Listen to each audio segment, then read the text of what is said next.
Netanyahou est-il le dernier Premier ministre d'Israël avant l'avènement du Messie? Chaque fois qu'un cessez-le-feu semble à portée de main, il y a toujours une voix qui se fait entendre pour dire à Bibi « Tu n'as pas fait assez ».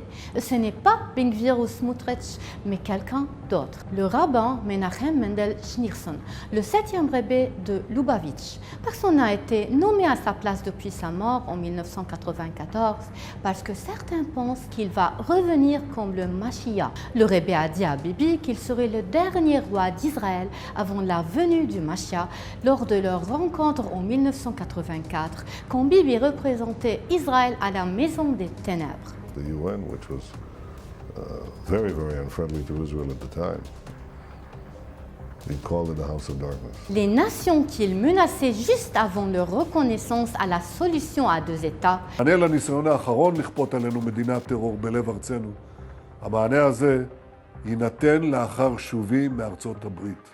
תמתינו.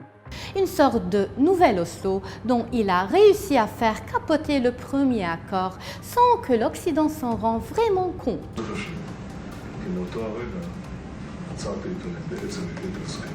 Bibi devient Premier ministre pour la première fois en 1996 avec une mission en tête, préparer la région à la venue du Mashiach qui n'est toujours pas là évidemment puisque Netanyahou n'aurait pas encore commis tous ses crimes.